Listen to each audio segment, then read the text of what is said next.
Second Vice President of Zanzibar, Hon.Seif Alli Idd, comes out of self-isolation.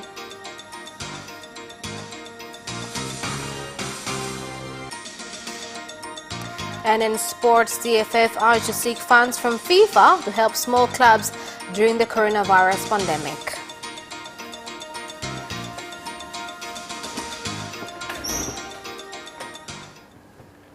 Good evening, this is Capital News at 9:30. My name is Khadija Zimbwe. First, the national news. The Minister of Health, Community Development, Gender, the Elderly and Children, Umi Mwalimu, has confirmed the death of a coronavirus patient and new 53 cases, bringing the tally in the country to 148.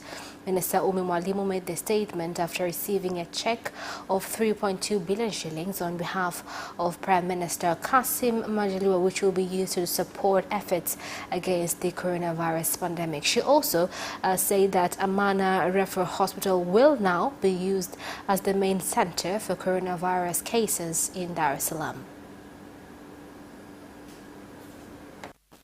Jana tarehe 16 Aprili 2020 na leo tarehe 17 2020. Yesterday 16th of April 2020 and today 17th of April 2020, reports shows that we have 53 new coronavirus cases in Tanzania. All these patients are Tanzanians, where 38 are in Dar es Salaam, 10 Zanzibar, 1 Kilimanjaro, 1 Mwanza, 1 Pwani, 1 Lindi, and 1 in Kagera. We sadly inform the public the death of one patient who died from COVID-19. From this data, a total number of people who have been affected by coronavirus in Tanzania is 147, 11 have recovered, and 5 have died. The rest of 131 patients are doing well, except for only 4 patients. The government is also officially announcing that Amana Referral Hospital will be used as a center for treating patients of COVID-19 and not Muhimbili National Hospital. Lengo la serikali ni kutaka kuiprotect hospitali ya taifa Muhimbili. The second Vice President of Zanzibar, Ambassador Hon.Seif Alli Idd, has said that the coronavirus will be curbed if everyone adheres to preventative measures against the virus.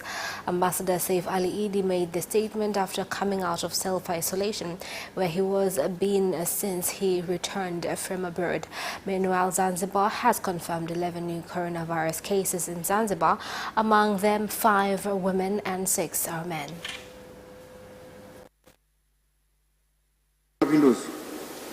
Ametoa maagizo kujenga maabara ya kisasa ndani ya miezi mitatu. The President of the Revolutionary Government has directed that a modern laboratory be built within 3 months at Biguni so as to test and research various diseases, including corona. I want to commend our leaders for their emphatic efforts to protect our country from a coronavirus outbreak.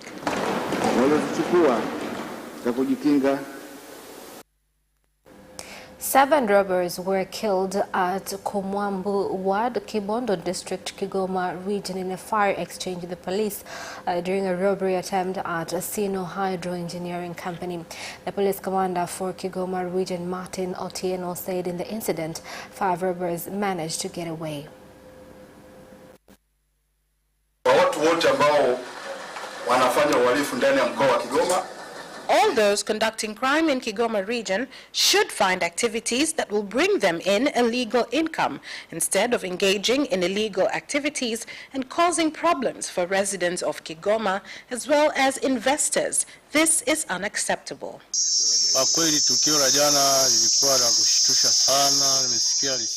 Yesterday's incident was very shocking. I heard a lot of gunfire, but we thank the police force for managing to deal with the robbers. Kulingana Kibondo imekuwa na wimbi la ujambazi kwa muda mrefu sana. Because of the long-standing wave of robberies in Kibondo, which we have tried to fight, we have been helped with the police. I advise Kibondo to be turned into a special police zone so as to add strength and ensure protection and safety within our district. Na kudumisha ulinzi na usalama katika wilaya yetu. People quarantined at the center located at Namanga Secondary School in Longido District Arusha region have expressed concern on the food situation as well as essential needs, as many of them do not have money. They expressed the concerns after receiving a donation of food from Tumaini Trust Mission Organization. Katika kuunga jitihada za Rais wetu wa Jamhuri ya Muungano wa Tanzania mkono. In supporting efforts by our President of the United Republic of Tanzania, those of the Prime Minister and those of the Minister of Health, Umi Mwalimu, we have come with 10 sacks of maize, 106 kilograms of nutritious porridge and 5 kgs of beans to bring to them to help and support in with this pandemic that we are all dealing with.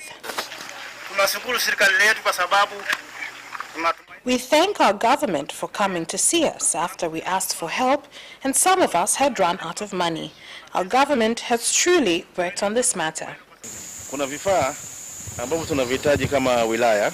There are equipment that we need as a district, such as temperature checking scanners, of which we only have 3, and we need more of.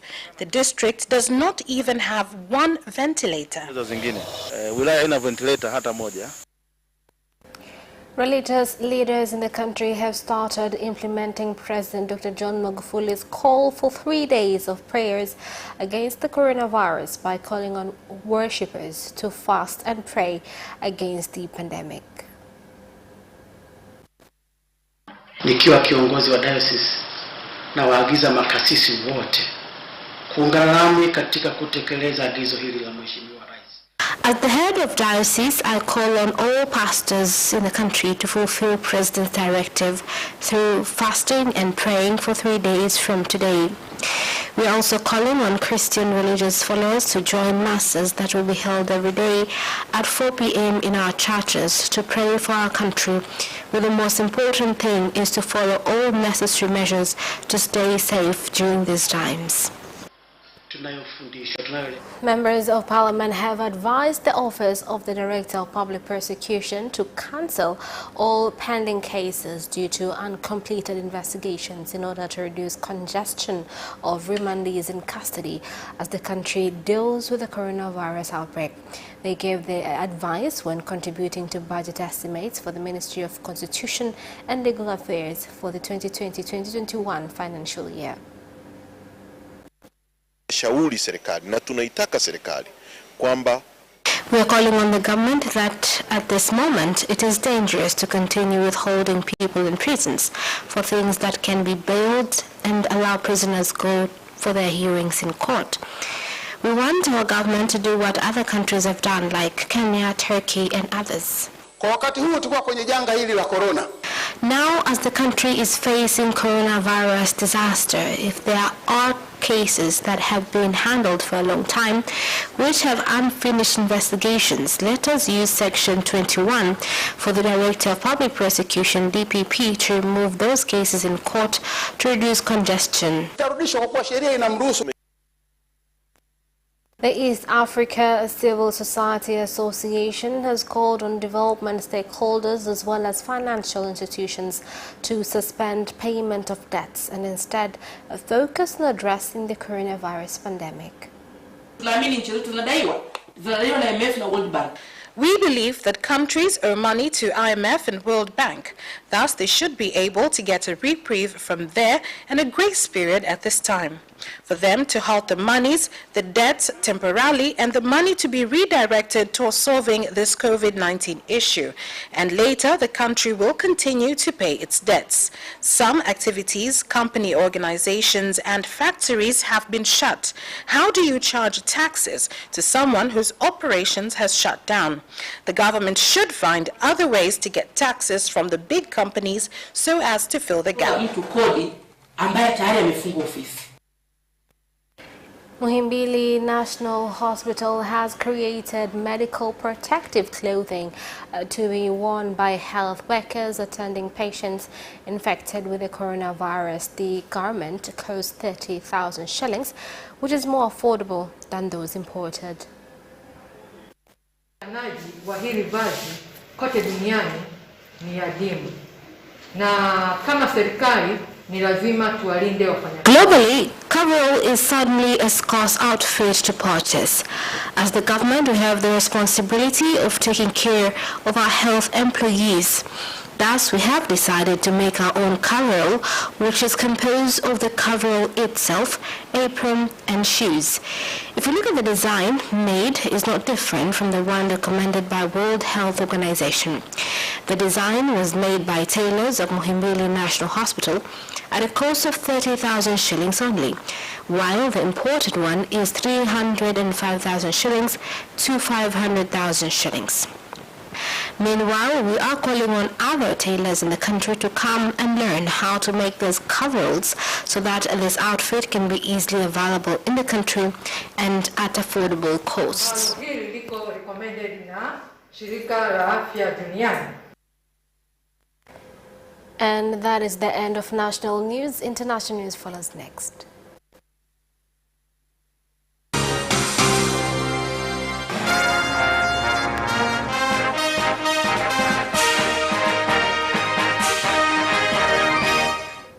And in international news, 12 more patients have tested positive for coronavirus in Kenya, raising the total number of COVID-19 cases in the country to 246. Health Cabinet Secretary Mutahi Kagwe said that 12 were confirmed from 450 samples that had been tested on Friday morning, and that among the 2 new patients, 5 are hotel workers and 4 are from contact tracing. Normally, I would make this announcement sometime at about 3 o'clock, by when we have got all the samples. But today, because of this particular conference, we will not be having another conference. But as we stand right now, at this hour, we have already tested about 450 samples. Out of these 450 samples, we have already got 12 positive cases, and we have not finished the day. And I also want to thank KQ and the entire airport management. This is a unique and outstanding performance. We were getting desperate for some of the items that are on this flight, and we are glad to see that the cooperation across all government agencies is what is going to help us in winning this war against this deadly epidemic. African immigrants from Libya who have been given refuge at Gashora Center in eastern Rwanda have threatened to demonstrate against lockdown measures being implemented by the government in order to curb the coronavirus pandemic. The immigrants from Eritrea, Ethiopia, Somalia, Sudan, Djibouti, Sweden, Netherlands, Belgium and France say they had enough of being locked in when they were in Libya. There was no demonstration. There was no demonstration. There was a gathering to organize demonstration. Our people were there and they explained on the reason as to why to stay indoors. And they have understood about coronavirus and that it can affect all people in Rwanda, including foreigners and refugees, as it does not discriminate. The decision to stop flights was not taken by Rwanda alone. There are no flights landing in many countries worldwide. The Red Cross in Burundi has issued training on protective measures against the coronavirus on representatives from the Passenger Transporters Association. Our call to those we have given training to is to make sure the principles given by the Ministry of Health are respected, because they are the same ones we as Red Cross teach as well. The Red Cross is working with the government, especially during this period, and we provide this training in communities and everywhere with many people, and thus the potential for infection. We've been told that this virus spreads quickly when people are close together, so we will put passengers in queues and ensure that there is a 1 meter distance between them. And that is the end of international news. Business news follows shortly after this break. We'll be right back.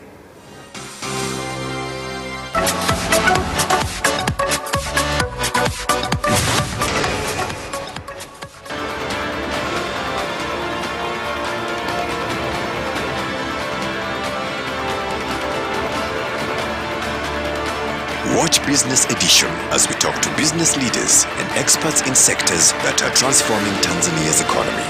We believe that the driver is the customer. To change the mindset of traditional HR to the digitalization.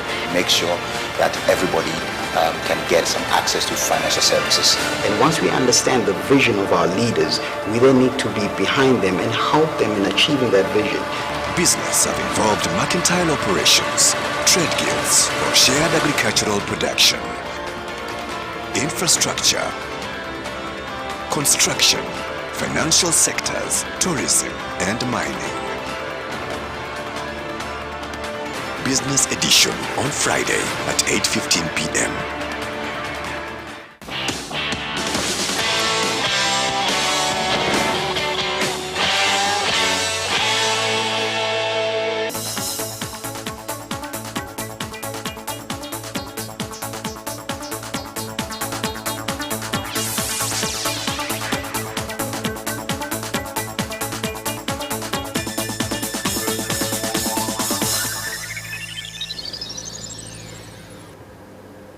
Welcome back, and in business news. Tanzania Revenue Authority TRA has urged the business community to avoid congestion by using electronic services to make various tax payments as a prevention measure against the coronavirus. Due to the coronavirus pandemic, Tanzania Revenue Authority is set to ensure our employees and those who come to receive services at our offices are safe. We have placed running water and soap at all our office entrances nationwide, as well as sanitizers throughout our offices. We have also put in place specific people to take the temperatures of all those entering our areas. We have also ensured that those receiving services stay at the acceptable distance to ensure that there is no congestion of people. Tanzania Private Sector Foundation has called on manufacturers of face masks to increase production in order to meet the growing demand in the country caused by the coronavirus pandemic. These small-scale entrepreneurs here involve large groups of women who are in the streets, so we decided to go around to see how they can start using masks. By doing so, they will be helping ensure the virus does not spread. They will also be getting revenue. And residents of Ruvuma region have called on the government to intervene and address the problem of price hikes in various items such as sugar, face masks and sanitizers being done by some traders in the region. People are now taking advantage after the occurrence of the coronavirus, stating that some goods are hard to find. I advise that we should not make every excuse in relation to corona. Kwamba wazo langu sababu jamani tusizingizie kila kitu corona. Niwaombe wafanyabiashara ndani ya mkoa wa Ruvuma. I want to call upon entrepreneurs not to use COVID-19 as an excuse for sugar price hikes. 19 kupandisha bei ya sukari. And that is the end of business news. Sports news follows shortly. Away first time, good start from Bolt. Bolt leading a moment and going away. Gay trying to go with him and he's going to be dragged through to second place, but he's going to win it by 2 meters. Away first time, good start from Bolt. Bolt leading a moment and going away. Gay trying to go with him and he's going to be dragged through to second place, but he's going to win it by 2 meters.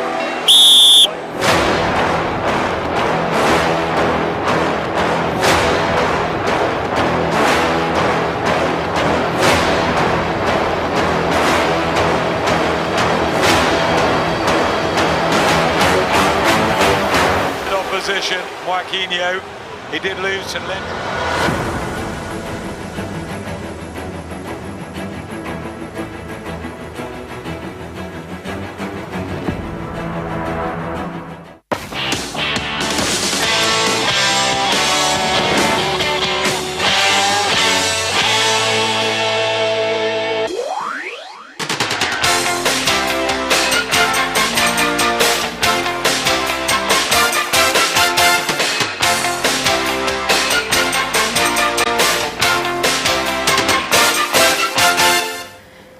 And in sports news tonight, former Football Association of Tanzania Secretary General Ismail Aden Rage has urged TFF to seek funds from the World Football Governing Body, FIFA, to help small clubs in the country during this time of the coronavirus pandemic. Mimi ushauri ambao naweza kutoa nitautoa kwa TFF. FIFA wana fund ya dharura. I can only advise TFF. FIFA has funds for emergency. So I think it is high time for TFF to acknowledge clubs' challenges. So the league board has to request to TFF on behalf of the clubs, because the league board is a representative of the clubs. They should just state the truth. Simba Sports Club is in the process of reviewing its membership being measures taken to increase revenue collection. The main aim first is to get the correct number of members, to remove all the loopholes, and third is to remove the members from normality so that they can get our services. We want them to be customers of the club. Tributes from all over the football world have been paid to the former Leeds and England defender Norman Hunter, who has died at the age of 76 after testing positive of coronavirus. Here more details. Hunter had been admitted to hospital on 10th of April, and although famed for his strength and determination in his playing days, close friends were aware he had underlying health problems in retirement and might be at risk. A statement from the club confirming his death read, "Leeds United are devastated to learn of the passing of club legend Norman Hunter at the age of 76. He leaves a huge hole in the Leeds United family." With more than 700 appearances in a 15-year first-team career at Elland Road, Hunter was synonymous with the success Leeds enjoyed in the late 1960s and early 1970s under Don Revie, a manager whose personal relationship with the centre-half was so strong that other members of the squad would jokingly refer to him as Norman's dad. Sebastian Vettel believes the Formula One season will only resume as ghost races without fans and behind closed doors. Here's more. Drivers have put the health and welfare of Formula One personnel and fans first when racing does get underway, and the Ferrari driver acknowledged the number of Formula One races will be dictated by the workload it places on team staff. The next scheduled race is the French Grand Prix on 28th of June, but it is expected to be called off as a result of government restrictions. The following one is in Austria on 5th of July, and the country's sports minister, Werner Kogler, has said there will be no opposition to the race going ahead behind closed doors. Arsenal's first team players are expected to formally agree a 12.5% wage cut for the next year within 48 hours, making them the first squad in the Premier League to accept a reduction in pay. Here's the story. Agreement, which the Guardian understands will be anonymous, will be concluded at the end of a 2-week series of negotiations in which many of the players were initially reluctant to take the proposed 12-month drop in salary. The mood in several camps had been to dig their heels in and push for a deferral, but all parties are now believed to have accepted the suggestion, and there is confidence that it will be confirmed over the weekend. Mikel Arteta's influence has been described by those familiar with the talks as crucial to the change in attitude among the 27-man squad. And that sports item ends our news bulletin for tonight. My name is Khadija Zimbwe. Thank you for watching and good night.